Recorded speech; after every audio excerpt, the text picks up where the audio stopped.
নমস্কার বন্ধুরা, আমি সেবিকা ফিরে এলাম আমার গল্পের ঝুলি নিয়ে। বিভূতিভূষণ বন্দ্যোপাধ্যায়ের ১৩০তম জন্মজয়ন্তী উপলক্ষে আমার আজকের নিবেদন মৌরি ফুল। অন্ধকার তখনও ঠিক হয় নাই। মুখুজ্জবাড়ির পেছনে বাঁশবাগানে জোনাকের দল সাঁঝ জ্বালিবার উপক্রম করিতেছিল। তালপুকুরের পাড়ে গাছের মাথায় বাদুড়ের দল কালো হইয়া ঝুলিতেছে। মাঠের ধারে বাঁশবাগানের পেছনটা সূর্যাস্তের শেষ আলোয় উজ্জ্বল। চারিদিক বেশ কবিত্বপূর্ণ হইয়া আসিতেছে। এমন সময় মুখুজ্জেদের অন্দরবাড়ি হইতে এক তুমুল কলরব আর হইচই উঠিল। বৃদ্ধ রামতনু মুখুজ্জে শিবকৃষ্ণ পরমহংসের শিষ্য। তিনি রোজ সন্ধ্যাবেলায় আহুতি দিয়া থাকেন। এজন্য প্রায় 1 পোয়া খাঁটি গাওয়া ঘি তার চাই। তিনি নানা উপায়ে এই ঘি সংগ্রহ করিয়া ঘরে রাখিয়া দেন। অন্যদিনের মতো আজও তাকের ওপর একটা বাটিতে ঘিটা ছিল। তার পুত্রবধূ সুশীলা সেই বাটি তাকের ওপর হইতে পারিয়া সেই ঘিটার সমস্ত দিয়াই খাবার তৈরি করিয়াছে। রামতনু মুখুজ্জে মহকুমার কোর্টে গিয়াছিলেন ওপাড়ার চৌধুরীদের পক্ষে একটা মোকদ্দমার সাক্ষ্য দিতে। বিপক্ষের উকিল তাকে জেরার মুখে জিজ্ঞাসা করেন, আপনি গত মে মাসে পাচুরায় আর তার ভাইয়ের পাঁচিলের জায়গা নিয়ে মামলার প্রধান সাক্ষী ছিলেন না? রামতনু মুখুজ্জে বলিয়াছিলেন, হ্যাঁ তিনি ছিলেন। উকিল পুনরায় জেরা করিয়াছিলেন, দুনালির চৌধুরীদের কান সোনার মাঠের দাঙ্গার মোকদ্দমায় আপনি পুলিশের দিকে সাক্ষ্য দিয়াছিলেন কি না?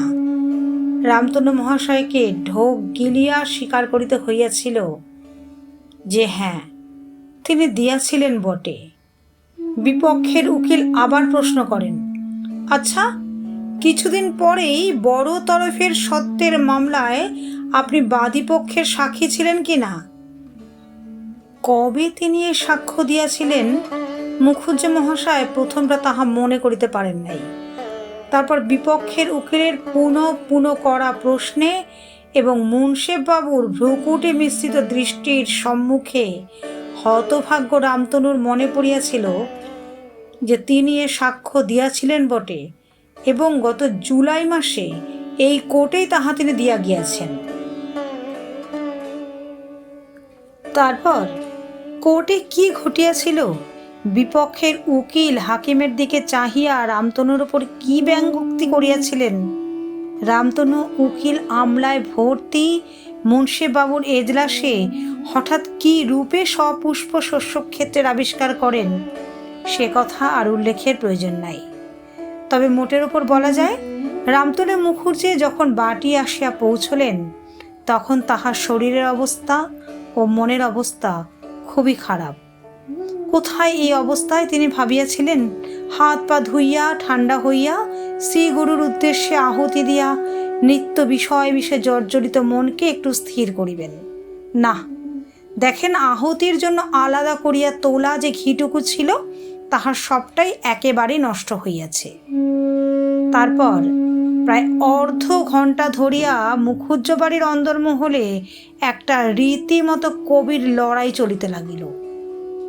মুখুজ্জ মহাশয়ের পুত্রবধূ সুশীলা প্রথমটা একটু অপ্রভৃত হইলেও সামলাইয়া লইয়া এমন সব কথায় শ্বশুরকে জবাব দিতে লাগিল যাহা একজন 18 বৎসর বয়স্কা তরুণীর মুখে সাজে না।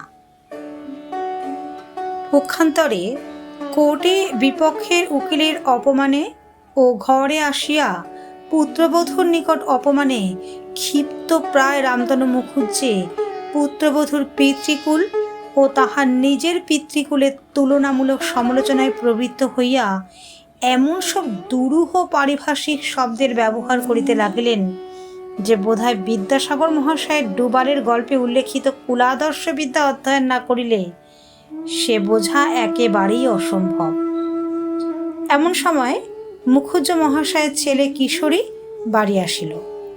তাহার বয়স 25-26 হইবে। বেশি লেখাপড়া না শেখায় সে চৌধুরীদের জমিদারি কাছারিতে 9 টাকা বেতনে মুহুরিগিরি করিত। কিশোরীলাল নিজের ঘরে প্রবেশ করিয়া দেখিল ঘরে আলো দেয়া হয় নাই। অন্ধকারেই জামা কাপড় ছাড়িয়া সে বাহিরে হাত পা ধুইতে গেল। তারপর ঘরে ঢুকিয়া শুনিল ঘুটঘুটে অন্ধকার ঘরে সুশীলা তাহার সম্মুখের বাতাসকে সম্বোধন করিয়া বলিতেছে যে এ সংসারে থাকিয়া সংসার করা তাহার শক্তিতে কুলাইবে না, অতএব কাল সকালেই যেন গরুর গাড়ি ডাকাইয়া তাহাকে বাপের বাড়ি পাঠাইয়া দেওয়া হয়। কিশোরী সে কথার কোনো বিশেষ জবাব না দিয়া লণ্ঠন জ্বালাইয়া বাঁশের লাঠি গোছা ঘরের কোণ হইতে লইয়া বাহির হইয়া গেল। ওপাড়ার রায়বাড়ির চণ্ডীমণ্ডপে গ্রামের নিষ্কর্মা যুবকদিগের যাত্রার আখড়াই ও রিহার্সেল চলিত। সেখানে অনেকক্ষণ কাটাইয়া অনেক রাতে বাড়ি ফিরিয়া আসা তাহার নিত্যকর্মের ভিতর। রামতনু মুখুজ্জে মহাশয়ও অনেকক্ষণ বাহিরের ঘরে কাটাইলেন। প্রতিবেশী হরিরায় তামাকের খরচ বাঁচাইবার জন্য সকাল সন্ধ্যায় মুখুজ্জে মহাশয় চণ্ডীমণ্ডপ আশ্রয় করিতেন। তাহাকে রামতনু জানাইলেন যে তিনি খুব শীঘ্রই কাশী যাইতেছেন, আর এ বয়সে ইত্যাদি। তাহার এ বানপ্রস্থ অবলম্বনের আকাঙ্ক্ষার জন্য দায়ী তাহার একমাত্র পুত্রবধূ সুশীলা। সুশীলা সকাল নাই সন্ধ্যা নাই কিছু একটা না বাধাইয়া থাকিতে পারে না। সে অত্যন্ত আনাড়ি, কোনো কাজই গুছাইয়া করিতে পারে না, অথচ দোষ দেখাইতে গেলে এমন খেপিয়া যায় তাহার জন্য রামতনু মুখুজ্জের বাড়িতে কাক চিল বসিবার উপায় নাই। শ্বশুর শাশুড়িকে সে হঠাৎ আটিয়া উঠিতে পারে না বটে, কিন্তু এজন্য তাহার চেষ্টার ত্রুটি দেখা যায় না। অনেক রাতে কিশোরী বাড়ি ফিরিয়া আসিল। দেখিল তাহার ঘরে খাবার ঢাকা দেওয়া আছে এবং স্ত্রী ঘুমাইতেছে। খাবারের ঢাকা খুলিয়া আহারাদি শেষ করিয়া সে শুইতে গিয়া দেখিল স্ত্রী ঘুম জড়ানো চক্ষে বিছানার উপর উঠিয়া বসিয়াছে। স্বামীকে দেখিয়া একটু অপ্রভিতে সুরে বলিল, কখন এলে? তা আমায় একটু ডাকলে না কেন? কিশোরী বলিল, আর ডেকে কি হবে? আমার কি হাত পা নেই? নিতে জানি নে। হঠাৎ তাহার স্ত্রী রাগিয়া উঠিল, নিতে জানো তো যেন, কাল থেকে আমার এখানে আর বনবে না। এ যেন হয়েছে শত্রুপুরীর মধ্যে বাস। বাড়ি শুদ্ধ লোক আমার পিছনে কেন এমন করে লেগেছে শুনতে চাই। না হয় বরং কান্নায় ফুলিয়া সে বালিশের ওপর মুখ গুজিল। কিশোরী দেখিল স্ত্রী রাত দুপুরের সময় গায়ে পড়িয়া ঝগড়া করিয়া একটা বিভ্রাট বাঁধাইয়া না তোলে। এমন করিয়া আর সংসার করা চলে না। ভাত ঢাকা ছিল, খুলিয়া লইয়া খাইয়াছে, ইহাতেও যদি স্ত্রী চটিয়া যায় তাহা হইলে আর পারা যায় না। কিচ্ছু না, ও একটা ছল। ওই সামান্য সূত্র ধরিয়া এক্ষুনি একটা রাম রাবণের যুদ্ধ বাঁধাইয়া তুলিবে। কিশোরী বলিল, যা খুশি কালকে করো, এখন একটু ঘুমাতে দাও। ঘুমোচ্ছিলে বলি আর ডাকিনি, এই তো অপরাধ। তা বেশ, কাল থেকে ওঠাবো, চুলের নাড়া ধরে ওঠাবো। সুশীলা কথাও বলিল না, মুখও তুলিল না, বালিশে মুখ গুজিয়া পড়িয়া রহিল। পরদিন সকালে রামতনু মুখুজ্জে শুনিলেন চৌধুরীরা খবর পাঠাইয়াছে কয়েকটি নতুন সাক্ষীর তালিম দিতে হইবে। যাইবার সময় তিনি বলিলেন, ও বৌমা, একটু সকাল সকাল ভাত দিও, কোর্টে যেতে হবে। বেলা 9টার সময় ফিরিয়া আসিয়া দেখিলেন সুশীলা স্নান করিয়া আসিয়া রৌদ্রে কাপড় মেলিয়া দিতেছে। গৃহিণী মোক্ষদা সুন্দরী রান্নাঘরে বসিয়া রাঁধিতেছেন। স্বামীকে দেখিয়াই মোক্ষদা চৌকিদার হাঁকার সুরে বলিতে লাগিল, হয় আমি একদিকে বেরিয়ে যাই বাপু, না হয় এর একটা বিহিত করো। সেই সকাল থেকে ঘুরপাক দিয়ে দিয়ে ঘুরে বেড়াচ্ছে। বলছি, ও বৌমা, দুটো ভাত চড়িয়ে দাও। ওগো, না হয় দুটো কিছু রাঁধো, হাতে পায়ে ধরতে খালি বাকি রেখেছি। কার কথা কে শোনে? এই বেলা দুপুর বেলায় রানী এলেন এখন নে।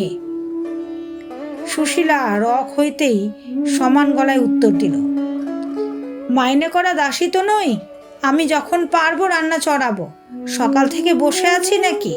এত খাটুনি সেরে আবার 8টার মধ্যে ভাত দেব?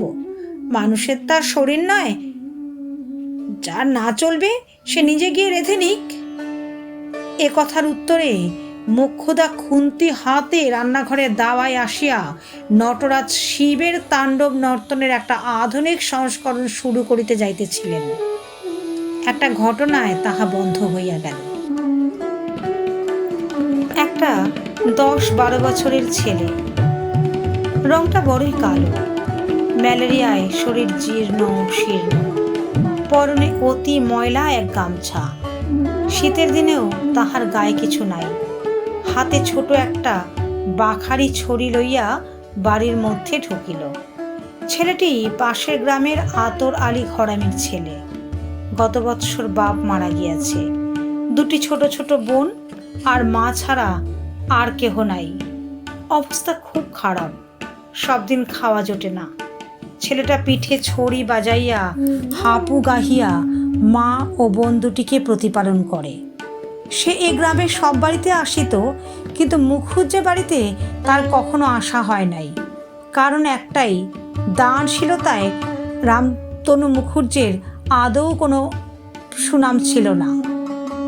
ছেলেটি উঠানে দাঁড়াইয়া বগল বাজাইয়া নানারূপ সুর করিয়া উচ্চ স্বরে হাপু গাহিতে লাগিল। সঙ্গে সঙ্গে পিঠে জোর জোর করিয়া লাঠির বাড়ি মারিতে লাগিল। 3টি নেহাত গো বেচারি সাক্ষীর তালিম দিতে অনেক ধস্তাধস্তি করিয়া রামতনুর মেজাজ ভালো ছিল না। ফিরিয়া চাহিয়া দেখিয়া মুখ খিচাইয়া বলিলেন, থাম থাম, ওসব রাখ, এখন ওসব দেখবার শখ নেই। যা যা যা, অন্য বাড়িতে এগে যা। সুশীলা কাপড় মেলিয়া দিতে দিতে অবাক হইয়া হাপু গাওয়া দেখিতেছিল।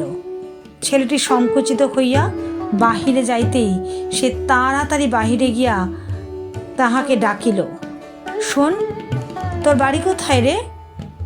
হরিশপুরে মা ঠাকুরুন। তোর বাড়িতে কে আছে? আর মোর বাপ মারা গিয়েছে 8 বছর। মা ঠাকুরুন, মোদের আর কেউ নাই। মুই বড়, ছোট 2টো বোন আছে। তাই বুঝি তুই হাপু গাস? হ্যাঁ রে, এতে চলে? রামতনুর ধমক খাইয়া ছেলে মানুষ অত্যন্ত দমিয়া গিয়াছিল। সুশীলার কথার ভিতর সহানুভূতির সুর চিনিয়া লইয়া হঠাৎ তাহার কান্না আসিল। চোখের জল হু হু করিয়া পড়িতেই ম্যালেরিয়া শীর্ণ হাত দুটি তুলিয়া চোখটি মুছিয়া লইল। না মা ঠাকুরুন, চলে না, এসব লোকে আর দেখতে চায় না। মই যদি ভালো গাইতে পারতাম তো যাত্রার দলে যেতাম। বড় কষ্ট মোদের সংসারে, এই শীতে মা ঠাকুরুন। সুশীলা বাধা দিয়া বলিল, দাঁড়া, আমি আসছি। ঘরের মধ্যে ঢুকিয়া কান্নার বেগ অতি কষ্টে সামলাইয়া চাহিয়া দেখিল আলনায় একখানা মোটা নতুন বিছানার চাদর ঝুলিতেছে। হাতের গোড়ায় সেইখানা পাইয়া টানিয়া লইল। তারপর জানালা দিয়া বাড়ির মধ্যে দেখিয়া চাদরখানা তাড়াতাড়ি ছেলেটির হাতে দিয়া চুপি চুপি বলিল, এইখানা নিয়ে যা, এতে শীত বেশ কাটবে। কাটবে না? খুব মোটা, শিগগির যা, লুকিয়ে নিয়ে যা, কেউ যেন না দেখে। ছেলেটা চাদর হাতে হতবুদ্ধি হইয়া ইতস্তত করিতেছে দেখিয়া সুশীলা বলিল, ওরে এক্ষুনি যা, কে চলে আসবে, যা যা, শিগগির যা। ছেলেটাকে বিদায় দিয়া সুশীলা ভিতর বাড়িতে ঢুকিয়া দেখিল শ্বশুর আহার করিতে বসিয়াছেন। ছেলেটার দুঃখে সুশীলার মন খুব নরম হইয়া গিয়াছিল। সে গিয়া রান্নাঘরে ঢুকিয়া কাজে মন দিল। শ্বশুরকে জিজ্ঞাসা করিল, আপনাকে কিছু দেব বাবা? মোক্ষদা ঝংকার দিয়া উঠিলেন, তোমাকে আর কিছু দিতে হবে না। যে মিষ্টি বচন দিয়েছ তাতেই প্রাণ ঠান্ডা হয়ে গিয়েছে। নাও, এখন পারো তো এদিকে এসো একবার, হাড়িটা দেখো, নয়তো বলো নিজে মরি বাঁচি এরকম করেই সাঙ্গ করে তুলি। রামতনু কোনো কথা বলিলেন না, আপন মনে খাইয়া উঠিয়া চলিয়া গেলেন। এইসব ব্যাপারে সুশীলা অত্যন্ত চটিয়া যাইত।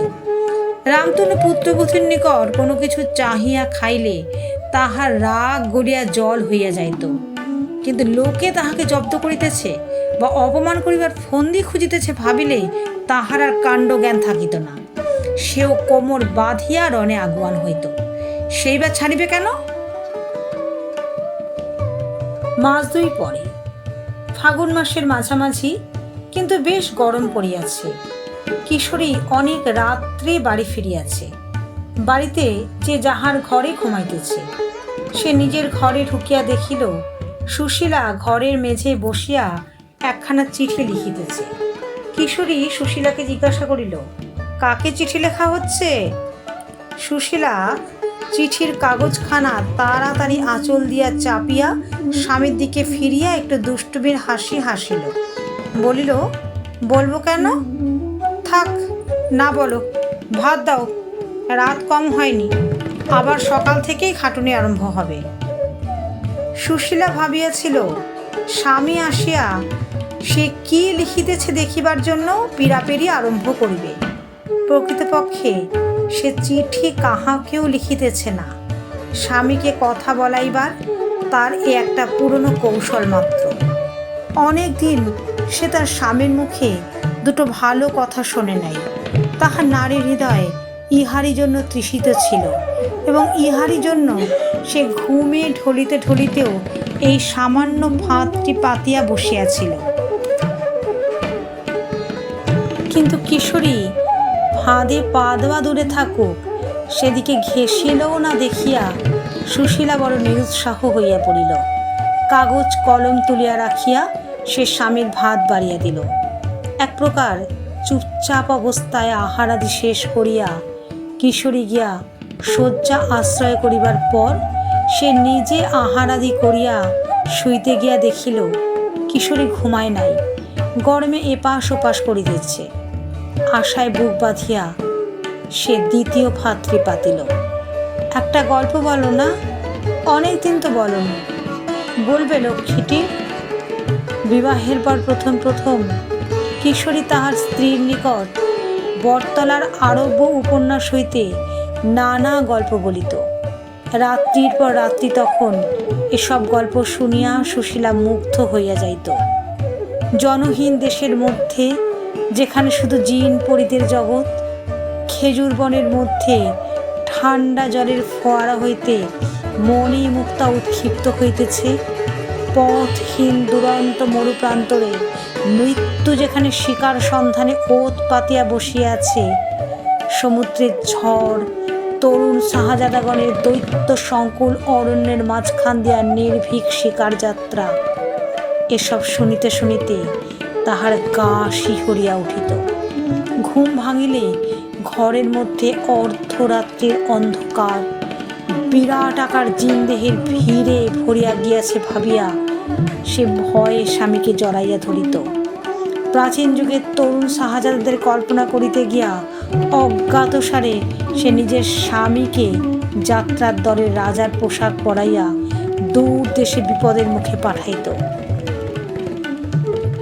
শাহজাদিকে দুঃখে তাহার নিজের স্বামীর ওপর সহানুভূতিতেই তাহার চোখে জল আসিত।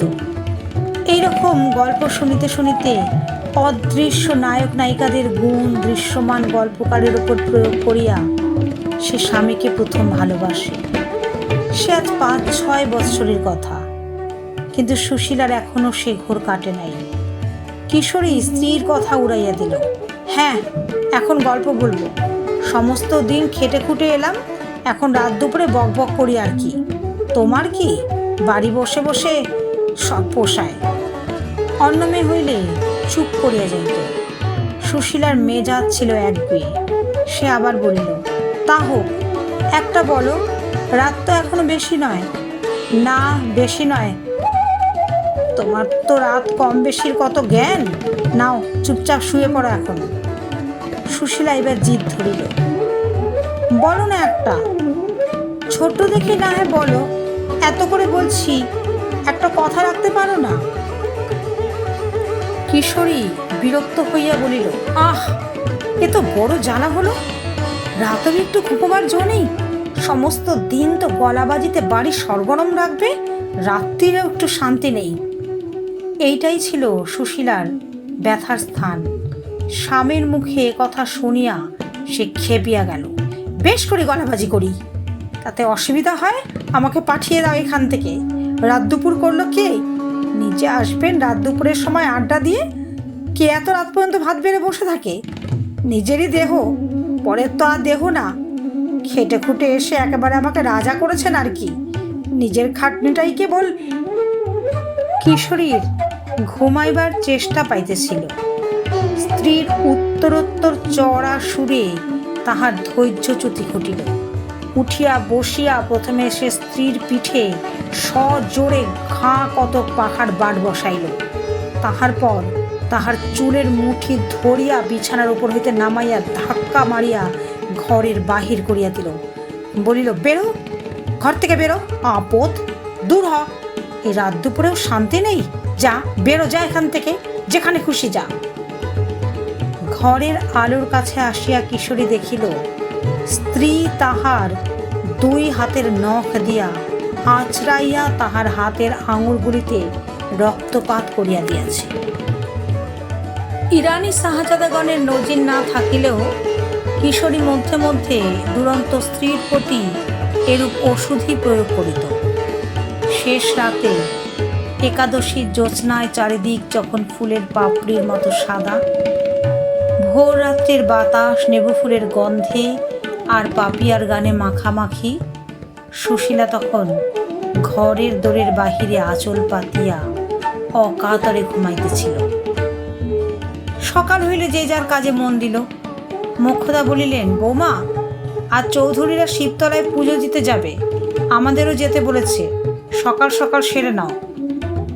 এই চৌধুরীটি ছিলেন প্রকৃতপক্ষে রামতনু মুখুজ্জের প্রতিপালক। ইহারাই গ্রামের জমিদার এবং ইহাদেরই জমিজমা সংক্রান্ত মোকদ্দমায় তদবির ও সাহায্য করিয়া রামতনু অন্য সংস্থান করিতেন।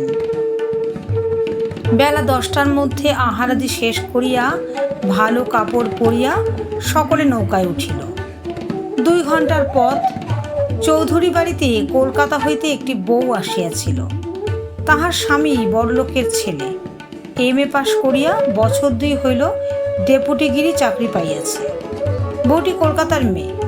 চৌধুরীদের সহিত তার স্বামীর কিরূপ সম্পর্ক আছে, এজন্য চৌধুরী গিন্নি রাস পূর্ণিমার সময় তাহাকে আনাইয়াছিলেন। ইতিপূর্বে সে কখনো পাড়াগায় আসে নাই। নৌকায় খানিকটা বসিয়া থাকিবার পর বউটি দেখিল নীলাম্বরী কাপড় পরনে তাহারই সমবয়সী আর একটি বউ নৌকায় উঠিল। নৌকা ছাড়িয়া দিল। নৌকায় সমবয়সী সঙ্গিনী পাইয়া কলকাতার বউটি খুব সন্তুষ্ট হইলেও প্রথমে আলাপ করিতে বাঁধো বাঁধো ঠেকিতে লাগিল। সঙ্গিনীর কাপড় চোপড় পরিবার অগোছালো ধরন দেখিয়া বউটি বুঝিয়াছিল তাহার সঙ্গিনী নিতান্ত পাড়াগাঁয়ের, অবস্থাও খুব একটা ভালো নয়। নৌকার উধারে চৌধুরী গৃহিণী মোক্ষদার সহিত সাবিত্রী ব্রত প্রতিষ্ঠার কি আয়োজন করিয়াছেন তাহারই বিস্তৃত বনমানসিক ফর্দ আবৃত্তি করিতেছিল। নৌকায় কোনো পরিচিত মেয়েও নাই, কাজেই বউটি অনেকক্ষণ চুপ করিয়া বসিয়া রহিল। বউটি লেখাপড়া জানিত এবং দেশ বিদেশের খবরাখবরও কিছু কিছু রাখিত। চৌধুরী গৃহিণীর একঘেয়ে বড় মানুষের চালের কথাবার্তায় সে বিরক্ত হইয়া উঠিল। খানিকক্ষণ বসিয়া থাকিবার পর সে লক্ষ্য করিল তাহার সঙ্গিনী ঘোমটার ভেতর হইতে কালো কালো ডাগর চোখে তাহার দিকে সকৌতুকে চাহিতেছে। বউটির হাসি পাইল। জিজ্ঞাসা করিল, তোমার নাম কি ভাই? সুশীলা সন্দিগ্ধ সুরে বলিল, শ্রীমতী সুশীলা সুন্দরী দেবী। সুশীলা রকম সকম দেখিয়া বউটির খুব হাসি পাইতে লাগিল। সে বলিল, অত ঘোমটা কিসের ভাই? তুমি আর আমি ছাড়া তো এদিকে আর কেউ নেই। নাও এসো, ঘোমটা খোলো, একটু গল্প করি। এই কথা বলিয়া বউটি নিজেই সুশীলার ঘোমটা খুলিয়া দিল। সুশীলার সুন্দর মুখের দিকে চাহিয়া সে যেন মুগ্ধ হইয়া গেল। রংটা যদিও ততটা ফর্সা নয়, কিন্তু কালোর ওপর কত শ্রী সে কখনো দেখে নাই। নদীর ধারের সরস সতেজ চিকন শ্যাম কর্মী লতার মতো এক একটা সবুজ লাবণ্য যেন সারা মুখখানায় মাখানো। মুখখানে দেখিয়াই সে এই নিরাভরণা পাড়াগাঁয়ের মেয়েটিকে ভালোবাসিয়া ফেলিল। জিজ্ঞাসা করিল, উনি বসে আছেন কে ভাই, শাশুড়ি? হ্যাঁ। এসো, আর একটু সরে এসো ভাই, দুজনে গল্প করি আর দেখতে দেখতে যাই। তোমার বাপের বাড়ি কোথায় ভাই? সুশীলার ভয় কাটিয়া গেল। সে বলিল, সে হলো সিমলে। কোন সিমলে? কলকাতার সিমলে? কলকাতার সিমলে আছে নাকি? কই, তাহা তো সুশীলা কোনোদিন শোনে নাই। সে বলিল, আমার বাপের বাড়ি এখান থেকে বেশি দূর নয়, 5-6 ক্রোশ পথ, গরুর গাড়ি করে যেতে হয়। নদীর ধারে জব ক্ষেত, সর্ষে ক্ষেত, বুনো গাছপালা দেখিয়া বউটি খুব খুশি। এসব সে পূর্বে দেখে নাই। আঙুল দিয়া একটা মাছরাঙা পাখি দেখাইয়া বলিল, বাহ, বড় সুন্দর তো। ওটা কি পাখি ভাই? ওটা তো মাছরাঙা পাখি, তুমি দেখোনি কখনো? বউটি বলিল, না ভাই, আমি কলকাতার বাইরে একদিন পা দিই। খুব ছোটবেলায় একবার বাবার সঙ্গে চন্দননগরের বাগান বাড়িতে যাবার কথা মনে আছে, তারপর এই আসছি। তুমি আমায় একটু দেখিয়ে নিয়ে চলো। ওটা কিসের ক্ষেত ভাই? সুশীলা দেখিল তাহার সঙ্গিনী আঙুল দিয়া নদীর ধারে একটা মৌরির ক্ষেত দেখাইতেছে। প্রথমটা সে সঙ্গিনীর চোখ ঝলসানো রং এবং অদৃষ্টপূর্ব দামি সিল্কের শাড়ি, ব্লাউজ এবং চিকচিকে নেকলেসের বাহার দেখিয়া যে ভয় অনুভব করিয়াছিল, তাহার অজ্ঞতা দেখিয়া সুশীলার সেই ভয় কাটিয়া অজ্ঞ সঙ্গিনীর ওপর একটু স্নেহ আসিল। কলকাতায় মাছরাঙা পাখি, মৌরি ক্ষেত, এসব সামান্য জিনিসও নাই নাকি? সুশীলা হাসিয়া বলিল, তুমি ফুলের গন্ধ দেখে বুঝতে পারো না ভাই, ওটা তো মৌরির ক্ষেত। কেন, আমাদের বাপের বাড়ির গায়ে কত তো মৌরির ক্ষেত আছে। মৌরির শাক খাওনি কখনো? কলকাতায় নেই বুঝি? কলিকাতার বউটি বুঝাইয়া দিল যে কলিকাতার অতীত ইতিহাসের খবর সে রাখে না। বর্তমান অবস্থায় সেখানে মৌরি ক্ষেত প্রভৃতি থাকা সম্ভবপর না, তবে ভবিষ্যতে কি হয় বলা যায় না। ঘণ্টাখানেক পরে নৌকা যখন শিবতলার ঘাটে গিয়া লাগিল, তখন তাহাদের দুজনের মধ্যে অনেক ঘনিষ্ঠ রকমের কথাবার্তা পড়ে গিয়াছে।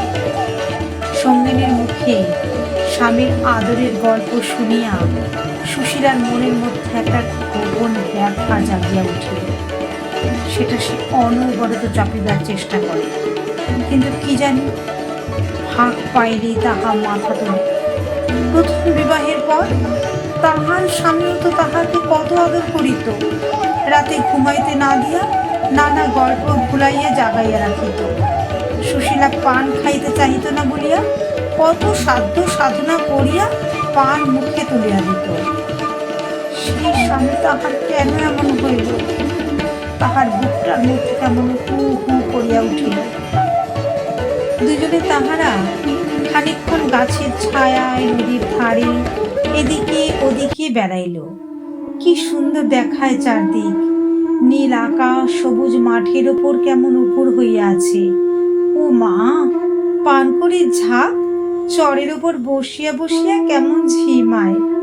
কলিকাতার বউটি বলিল, এসো ভাই, আমরা কিছু পাতাই, কেমন? সুশীলা খুশি হইয়া বলিল, খুব ভালো ভাই, কি পাতাবে বলো? এক কাজ করি, এসো, আস্তে আস্তে আমরা নদীর ধারে যে মৌরি ফুল দেখে এলাম, এসো আমরা দুজন তাই পাতাই, কেমন? সুশীলা আহ্লাদের সঙ্গে এ প্রস্তাবে সম্মতি দিল। নদী হইতে অঞ্জলি ভরিয়া জল তুলিয়া তাহারে মৌরি ফুল পাতাইল। এমন সময় মোক্ষদা ডাকিলেন, বৌমারা এদিকে এসো। তাহারা গিয়া দেখিল গাছতলায় অনেক লোক। সেদিকে পূজা দিতে অনেক লোক আসিয়াছিল। প্রকাণ্ড বট গাছ, তলায় ভাঙা ইটের মন্দির। গাছতলা হইতে একটু দূরে এক বুড়ি নানা ঔষধ বিক্রি করিতেছে। সুশীলা ও তাহার সঙ্গিনী সেখানে গিয়া জিজ্ঞাসা করিল এবং জানিল রোগ সারা, ছেলে হওয়া হইতে শুরু করিয়া সব রকমের ঔষধই আছে, গরু হারাইলে খুঁজিয়া বাহির করিবার পর্যন্ত। মেয়েরা সেখানে ভিড় করিয়া দাঁড়াইয়া ওষুধ কিনিতেছে। সুশীলার সঙ্গিনী হাসিয়া তাহার হাত ধরিয়া টানিয়া তাহাকে সেখান হইতে লইয়া মন্দিরের দিকে চলিল। বলিল, চলো মৌরি ফুল, দেখিগে চলো কেমন পুজো হচ্ছে। একটুখানি মন্দিরে দাঁড়াইয়া সুশীলা একটা ছুতায় সেখান হতে বাহির হইয়া আসিয়া ঔষধ বেচা বুড়ির নিকট দাঁড়াইল। সেখানে তখন কেহ ছিল না। বুড়ি বলিল, কে চাই? সুশীলার মুখ লজ্জায় আরক্ত হইয়া উঠিল। বুড়ি বলিল, আর বলতে হবে না মা ঠাকুরুন, তা তোমারও কি এখনো ছেলে পুলো হয়নি? তো কি হয়েছে? তোমার তো ছেলে পুলে হওয়ার বয়স এখনো যায়নি, ও বয়সে অনেকেরই। সুশীলা সলজ্জভাবে বলিল, তা নয়। বুড়ি বলিল, এবার বুঝলাম মা ঠাকুরুন, তা যদি হয় তাহলে তোমার স্বামীর বার মুখ টান আছে, একটা ওষুধ নিয়ে যাও, 1 মাসের মধ্যে সব ঠিক হয়ে যাবে। ওরকম কত হয় মা ঠাকুরুন, সব ঠিক হয়ে যাবে। বুড়ি একটা শিকড় তুলিয়া বলিল, এই নাও, বেটে খাইয়ে দিও, কেউ যেন টের না পায়, টের পেলে আর ফল হবে না, টানা লাগবে। স্বামীর বারমুখ টান আছে? এ কথা শুনিয়া সুশীলা খুব দমিয়া গেল। তাহার আঁচলে একটা আধুলি বাঁধা ছিল। আজকের দিনে জিনিসটা আশটা কিনিবার জন্য সে ইহা বাড়ি হইতে শাশুড়িকে লুকাইয়া আনিয়াছিল। বাহির বার হওয়া তো বড় একটা ঘটনা, কাজেই এটা তাহার পক্ষে একটা উৎসবের দিন। আধুলিটি শাশুড়িকে লুকাইয়া আনিবার কারণ মোক্ষদা ঠাকুরুন জানিতে পারিলে ইহা এতক্ষণে তাহার আঁচলে থাকিত না। সুশীলা আঁচল হইতে আধুলিটি খুলিয়া বুড়িকে দিল এবং খাওয়াইবার প্রণালী জানিয়া লইয়া শিকড়টি কাপড়ের মধ্যে গোপনে বাঁধিয়া লইল। পূজা সাঙ্গ হইয়া গেল। সকলে আবার আসিয়া নৌকায় উঠিল। গ্রামের ঘাটের কাছাকাছি আসিলে সুশীলা বলিল, ভাই, তুমি দিন কতক আছো তো? না ভাই, আমি কাল কি পরশু চলে যাব। তাহলেও তোমায় ভুলব না মৌরি ফুল, তোমার মুখখানি আমার মনে থাকবে ভাই। চিঠিপত্র দেবে তো? এবার পাড়া গায়ে এসে তোমায় কুড়িয়ে পেলাম, তোমায় কখনো ভুলব না। সুশীলার চোখে জল আসিল। এত মিষ্ট কথা তাহাকে কে বলে? সে কেবল শুনিয়া আসিতেছে। সে দুষ্ট, একগুঁয়ে, ঝগড়াটে। তাহার হাতে একটা সোনার আংটি ছিল। ইহা তাহার মায়ের দেওয়া আংটি। বিবাহের পর প্রথম তাহার মা তাহার হাতে এটি পরাইয়া দিয়াছিলেন। সেটি হাত হইতে খুলিয়া সে সঙ্গিনীর হাত ধরিয়া বলিল, দেখি ভাই তোমার আঙুল, তুমি হলে মৌরি ফুল, তোমায় খাওয়াবার কথা, কাপড় দেওয়ার কথা, এই আংটিটা আমার মায়ের দেওয়া, তোমাকে দিলাম। তবু এটা দেখে তুমি গরিব মৌরি ফুলকে ভুলে যাবে না। সুশীলা আংটিটা সঙ্গিনীর হাতে পরাইয়া দিতে গেলে বউটি চট করিয়া হাত টানিয়া লইল। বলিল, দূর পাগল, না ভাই, এ রাখো, তোমার মায়ের দেওয়া আংটি, এ কেন আমায় দিতে যাবে? না ভাই। সুশীলা জোর করিতে গেলে বলিল, হোক ভাই, দেখি, মায়ের দেওয়া বলেই। বউটি বলিল, দূর, না ভাই, ওসব রাখো, সে বরং। সুশীলা খুব হতাশ হইল। মুখটি তাহার অন্ধকার হইয়া গেল। সে চুপ করিয়া বসিয়া রহিল। গ্রামের ঘাটে নৌকা লাগিল। বউটি সুশীলার হাত ধরিয়া বলিল, পায়ে পড়ি ভাই মৌরি ফুল, রাগ করো না। আচ্ছা, কেন তুমি শুধু শুধু তোমার মায়ের দেওয়া আংটি আমায় দিতে যাবে ভাই? আচ্ছা, তুমি যদি দিতেই চাও এই পুজোর সময় আসবো, অন্য কিছু দিও, বরং একদিন হয় খাইয়ে দিও, আংটি দেবে কেন? আর আমায় ভুলবে না তো ভাই? সুশীলা ব্যগ্রভাবে বলিল, তোমায় ভুলবো না মৌরি ফুল, কখনো না। তুমি কোন জন্মে যে আমার মায়ের পেটের বোন ছিলে ভাই মৌরি ফুল। তাহার পরে সে একটু আনাড়ি ধরনের হাসিয়া বলিল,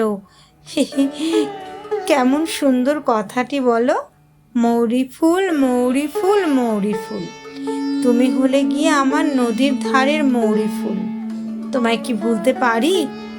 কথা শেষ না করিয়াই সে দুই হাতে সঙ্গিনীর গলা জড়াইয়া ধরিল। সঙ্গে সঙ্গে তাহার কালো চোখ দুটি জলে ভরিয়া গেল। কলিকাতার বউ এই অদ্ভুত প্রকৃতির সঙ্গিনীর অশ্রুপ্লাবিত সুন্দর মুখখানা বারবার স্নেহচুম্বন করিল। তারপর দুজনেই চোখের জলে ঝাপসা দৃষ্টি লইয়া দুজনের কাছে বিদায় লইল।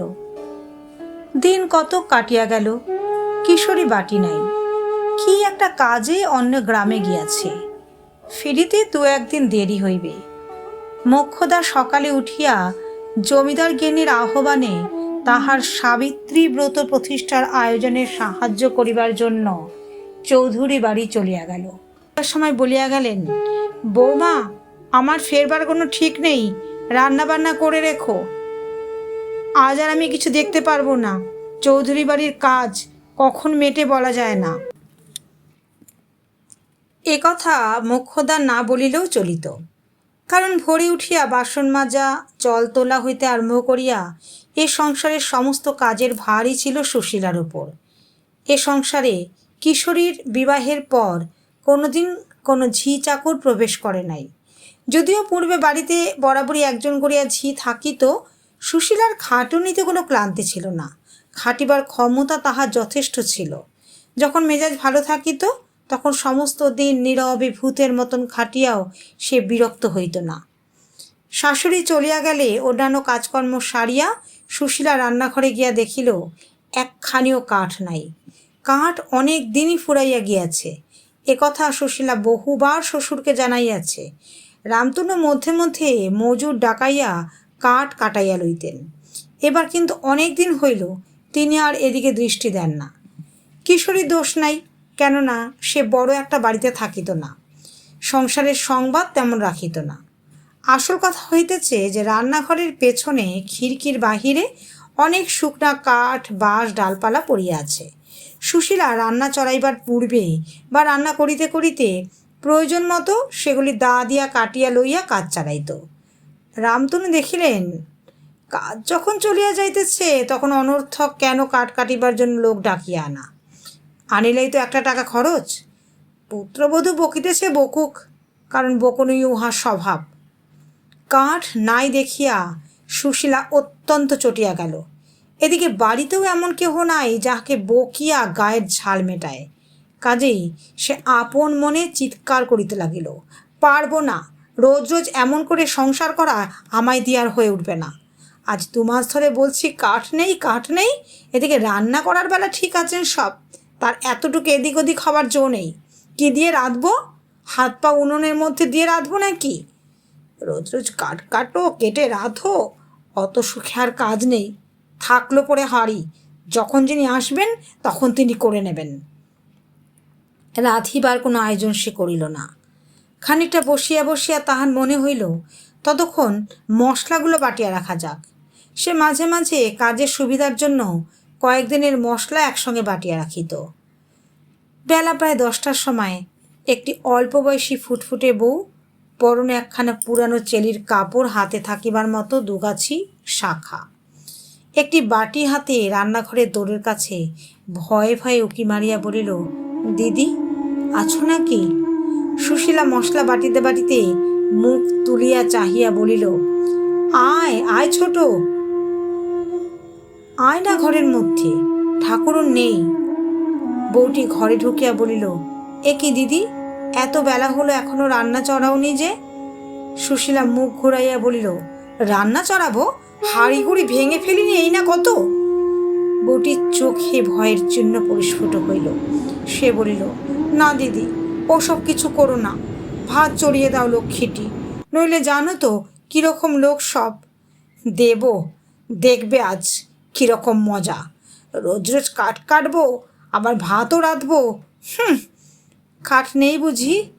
আচ্ছা দাখানা দাও দিদি, আমি দিচ্ছি কেটে। তোর কি দায় যে তুই কাটতে যাবি? বস ঠান্ডা হয়ে, যাদের গরজ আছে তারা নিজেরা বুঝুক গিয়ে। তোমার পায়ে পড়ি দিদি, দাও রান্নাটা চড়িয়ে। জানো তো ওরা, তুই বস দেখি ওখানে চুপ করে, দেখিস এখন মজা। আজ 2 মাস ধরে বলছি কাঠ নেই, কথা কানে যায় না কারো, আজ মজাটি দেখাবো।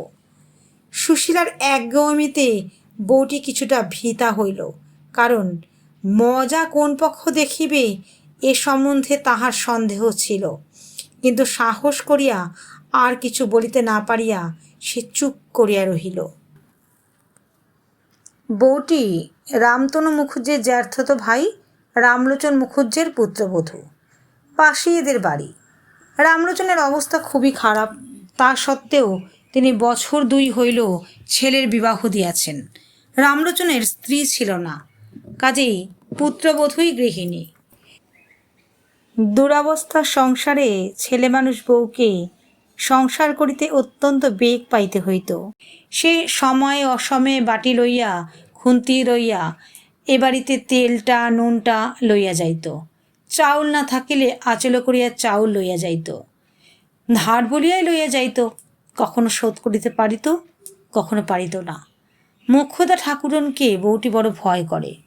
তিনি থাকিলে জিনিসপত্র তো দেনই না, যদি বা দেন বহু মিষ্ট বাক্য বর্ষণ করিবার পর। তবু বউটিকে আসিতেই হয়। কি করিবে? অভাব। সুশীলা তাহাকে মোক্ষদা ঠাকুরনের হাত হইতে বাঁচাইয়া গোপনে এটা ওটা যখন যাহা দরকার সাধ্যমতো দিয়া সাহায্য করিত। সামান্য একবাটি তেল লইয়া গেলেও হুঁশিয়ার মোক্ষদা ঠাকুরুন তা কখনো ভুলিতেন না। গলা টিপিয়া কড়া ক্রান্তিতে তাহা আদায় করিয়া ছাড়িতেন। সুশীলা ছিল অগোছালো ও অন্যমনস্ক ধরনের মানুষ। সে ধার দিয়া অত শত মনেও রাখিত না, বা সামান্য নুন তেল ধার দিয়া আদায় করিবার চেষ্টাও করিত না। শোধ দিতে আসিলে অনেক সময় বলিত, তুই আবার দিতে এলি কেন ভাই ছোট বউ? ওর আবার নেব কি? ও তুই নিয়ে যা ভাই। সুশীলা আপন মনে অনেকক্ষণ বকিয়া বউটির দিকে চাহিয়া বলিল, তারপর তোর রান্নাবান্না? বউটি বাটিটা আঁচল দিয়া ঢাকিয়া আনিয়াছিল, বাহির করিয়া কুণ্ঠিতভাবে বলিল, সেদিনকার সেই তেল নিয়ে গিয়েছিলাম দিদি, তা এখনও আনা হয়নি আমাদের। আজ রাতবার তেল নেই, একসঙ্গে 2 দিনের তেল দিয়ে যাব, সেই জন্য। সুশীলা বলিল, আচ্ছা নিয়ে আয় দেখি বাটি, দেখি কি আছে। আমাদেরও বুঝি তেল আনা হয়নি। পাত্রে যতটুকু তেল ছিল সুশীলা সবটুকু এই কুণ্ঠিতা দরিদ্রা গৃহলক্ষ্মীটিকে ঢালিয়া দিল। বউটি চলিয়া যাইবার পর মিনতিপূর্ণ দৃষ্টিতে চাহিয়া বলিল, লক্ষ্মী দিদি, দাও রান্না চড়িয়ে। সুশীলা বলিল, তুই পালা দেখি, আজ ওদের মজা না দেখিয়ে আমি কিছুতেই ছাড়ছি নে। বেলা 12টার সময় মোক্ষদা ঠাকুরুন আসিয়া দেখিয়া শুনিয়া হইচই বাঁধাইয়া দিলেন। প্রকৃত ইহাতে রাগ হইবার কথা। একটু পরে রামতনু আসিলেন। তিনি ব্যাপার দেখিয়া দালানে গিয়া আপন মনে তামাক টানিতে শুরু করিলেন। ঝগড়া ক্রমে চাগাইয়া উঠিল।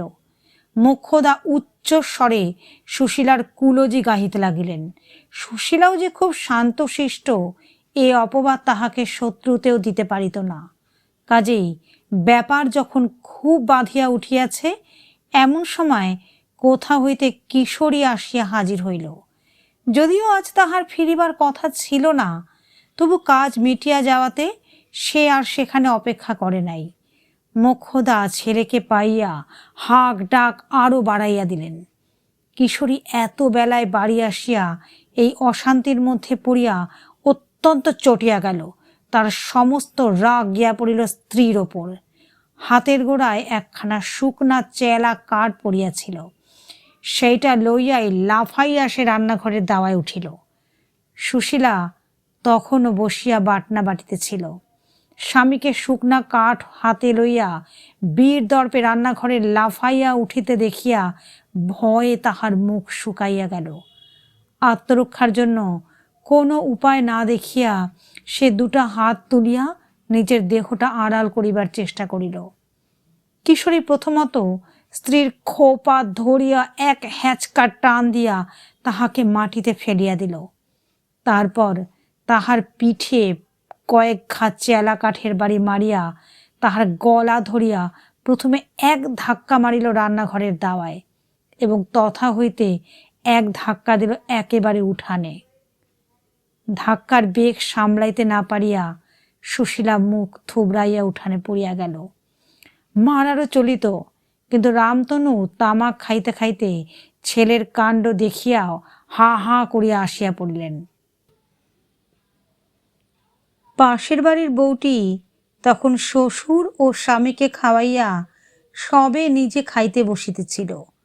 হঠাৎ এ বাড়ির মধ্যে মারের শব্দ শুনিয়া সে খাওয়া ফেলিয়া সুশীলাদের খিড়কিতে ছুটিয়া আসিয়া উকি মারিয়া দেখিল সুশীলা উঠানে দাঁড়াইয়া আছে। সর্বাঙ্গে ধুলা, বাটনার পাত্রের উপর পড়িয়া গিয়াছিল। কাপড়ে চোপড়ে হলুদের ছোপ, মাথার খোপা একেবারে খুলিয়া কতক চুল মুখের ওপর, কতক পিঠের ওপর পড়িয়াছে। গাঙ্গুলি বাড়ি হইতে দুইটা ছেলে ব্যাপার দেখিবার জন্য ছুটিয়া আসিয়াছে। আরও দু একজন পাড়ার মেয়ে সামনের দরজা দিয়া উকি মারিতেছে। ওদিকে পাঁচিলের উপর দিয়া মুখ বাড়াইয়া তাহার নিজের শ্বশুর রামলোচন মজা দেখিতেছেন। চারিদিকে কৌতূহল দৃষ্টির মাঝখানে সর্বাঙ্গে হলুদের ছোপ ও ধুলি মাখা বিবস্ত্র কুন্তলা অপমানিতা দিদিকে অসহায়ভাবে উঠানে দাঁড়াইয়া থাকিতে দেখিয়া তাহার বুকের মধ্যে কিরকম করিয়া উঠিল। কিন্তু সে একে ছেলে মানুষ, তাহাতে অত্যন্ত লজ্জাশীলা। শ্বশুর ভাসুর এবং এক উঠান লোকের মধ্যে বাড়ির ভিতর ঢুকিতে না পারিয়া প্রথমটা সে খিড়কির বাহিরে আকুলি বিকুলি করিতে লাগিল।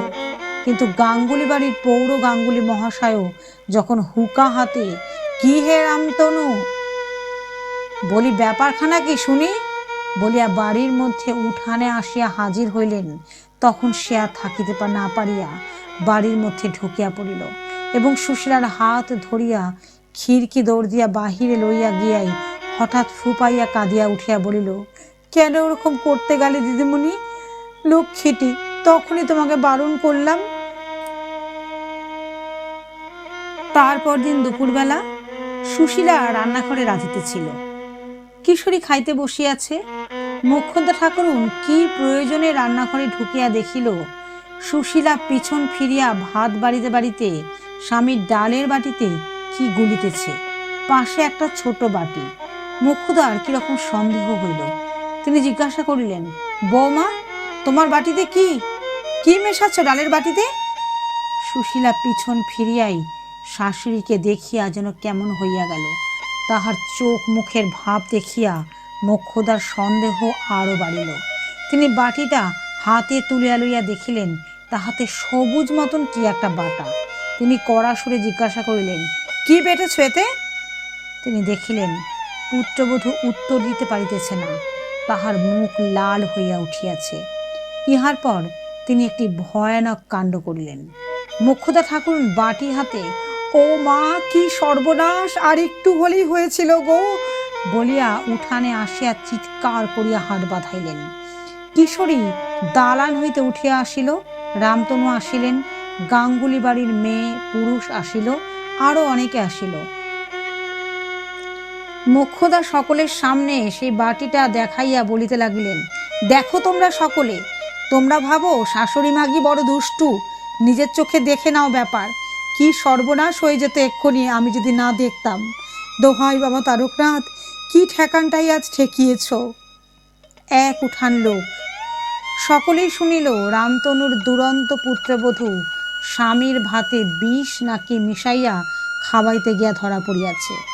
কেহ অবাক হইয়া গেল, কেহ মুচকি হাসিয়া বলিল, ওসব আমরা অনেককাল জানি, আমরা রীত দেখলেই মানুষ চিনি, তবে পাড়ার মধ্যে বলে এতদিন কে একজন বলিল, জিনিসটা কি তা দেখা হয়েছে? মোক্ষদা ঠাকুরানের গাল বাদ্যের রবে সে কথা চাপা পড়িয়া গেল। গাঙ্গুলি মহাশয় রামতনুকে বলিলেন, গুরু রক্ষা করেছেন, এখন যত শিগগির বিদায় করতে পারা যায় তার চেষ্টা করো। শাস্ত্রে বলে, দুষ্টা ভাজ্যে আর একদিনও এখানে রেখো না। সমস্ত দিন পরামর্শ চলিল। সন্ধ্যার সময় ঠিক হইল, কাল সকালেই গাড়ি ডাকিয়া আপদ বিদায় করা হইবে, আর একদিনও এখানে না। কি জানি কখন কি বিপদ ঘটাইবে। বিশেষত পাড়ার মধ্যে যখন দজ্জাল বউ থাকিলে পাড়ার অন্য বউঝিও দেখা দেখি ওই রকম হইয়া উঠিবে। সেদিন রাত্রে সুশীলাকে অন্য এক ঘরে শুইতে দেয়া হইল। ইহা মোক্ষদা ঠাকুরনের বন্দোবস্ত। কাল সকালেই যখন যেখানকার আপদ সেখানে বিদায় করিয়া দেয়া হইবে, তখন তাহার সঙ্গে সম্পর্ক কিসের? রাতে শুইয়া শুইয়া কত রাত পর্যন্ত তাহার ঘুম আসিল না। ঘরের জানালা সব খোলা, বাহিরের জ্যোৎস্না ঘরে আসিয়া পড়িয়াছিল। তাহার মনে কাল আর আজ এই 2 দিন অত্যন্ত কষ্ট হইয়াছে। সে স্বভাবত নির্বোধ, লাঞ্ছনা ভোগের অপমান সে ইহার পূর্বে কখনো তেমন করিয়া অনুভব করে নাই। যদিও মারধর ইহার পূর্বে বহুবার খাইয়াছে, তাহার একটা কারণ এই যে আজ ও কালকার দিনের মতো শ্বশুর শাশুড়ি ও এক উঠান লোকের সামনে এভাবে অপমানিত সে কোনো দিন হয় নাই। তাই আজ সমস্ত দিন ধরিয়া তাহার চোখের জল বাঁধ মানিতেছে না। কাল মার খাইয়া পিঠ কাঠিয়া গিয়াছে। হাত দিয়া ঠেকাইতে গিয়া হাতের কাচের চুড়ি ভাঙিয়া হাত ক্ষত বিক্ষত হইয়াছে। তাহার সেই স্বামী, যে স্বামী 5-6 বৎসর পূর্বে এমন সব রাতে তাহাকে সমস্ত রাত ঘুমাইতে দিত না, সে পান খাইতে চাহিত না বলিয়া কত ভুলাইয়া পান মুখে গুজিয়া দিত, সেই স্বামী এরূপ করিল। পান খাওয়ানোর কথাটি সুশীলার বার বার মনে আসিতে লাগিল। রাতের জ্যোৎস্না ক্রমে আরো ফুটিল। তখন চৈত্র মাসের মাঝামাঝি দিনে নতুন কচি পাতা ওঠা গাছের মাথার উপর উদাস অলস বসন্ত মধ্যাহ্ন ধোয়া ধোয়া রৌদ্রের উত্তরিয়া উড়াইয়া বেড়ায়। দীর্ঘ দিনগুলি প্রস্ফুট প্রসূন সুরভির মধ্যে দিয়া চলিয়া চলিয়া নদীর ধারের শিমুলতলায় সন্ধ্যায় ছায়ার কোলে ঢলিয়া পড়ে। পাড়াগাঁয়ের আমবনে বাঁশবনে জ্যোৎস্না ঝরা বাতাসে সারা রাত কত কি পাখির আনন্দ কাকুলি। বসন্ত লক্ষ্মীর প্রথম প্রহরের আরতির শেষে বনের গাছপালা তখন আবার নতুন করিয়া টাটকা ফুলের ডালি সাজাইতেছে। শুইয়া শুইয়া সুশীলা ভাবিল, জগতে কেহ তাহাকে ভালোবাসে না, কেবল ভালোবাসে তাহার মৌরি ফুল।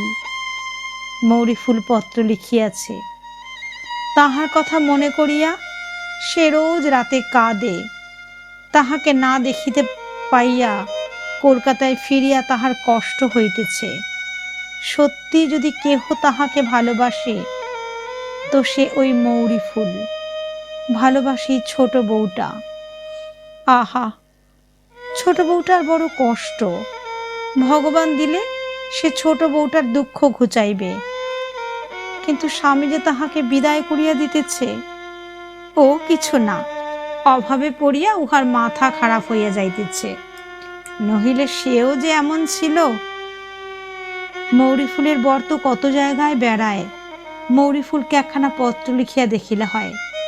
যদি উহার কোনো চাকরি করিয়া দিতে পারে, চাকরি হইলে সে আর তার স্বামী একটা আলাদা বাসায় থাকিবে, তখন কেহ সেখানে থাকিবে না। মাঠের ধারের ছোট ঘরখানি সে মনের মতন করিয়া সাজাইয়া রাখিবে।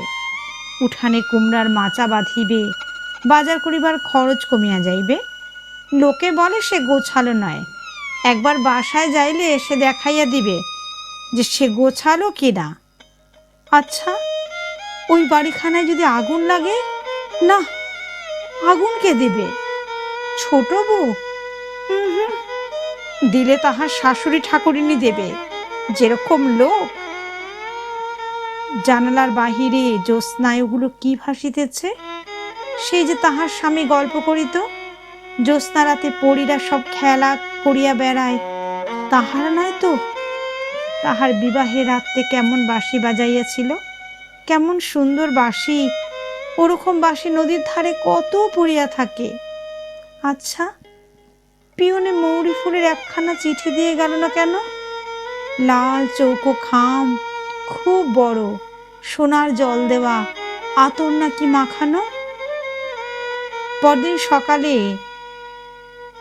অনেক বেলা পর্যন্ত পুত্রবধূ উঠিতেছে না দেখিয়া মোক্ষদা ঠাকুর ঘরের মধ্যে উকি মারিয়া দেখিলেন পুত্রবধূ জ্বরের ঘোরে অঘোর অচৈতন্য অবস্থায় ছেঁড়া মাদুরের ওপর পড়িয়া আছে, চোখ দুটো জবা ফুলের মতো লাল। সেদিন সমস্ত রাত এইভাবেই কাটিয়া গেল। তাহার দিকে কেহ বিশেষ নজর দিল না। তারপর দিন বেগতুক বুঝিয়া রামতনু ডাক্তার ডাকিলেন। দুপুরের পর হইতে সে জ্বরের ঘোরে ফুল বকিতে লাগিল। সত্যি বলছে মৌরি ফুল, তা নয়, ওরা যা বলছে আমি অন্য ভেবে। সন্ধ্যার কিছু পূর্বে সে মারা গেল। তাহার মৃত্যুতে গাঙ্গুলি পাড়ার হাড় জুড়াইয়া গেল। পাড়ার কাক চিলগুলাও একটু সুস্থির হইল। কিছুদিন পরেই কিশোরীর দ্বিতীয় পক্ষের বউ মেঘলতা ঘরে আসিল। দেখিলে চোখ জুড়ায় এমন সুন্দর মেয়ে, কর্মপটু, হুঁশিয়ার, গোছালো।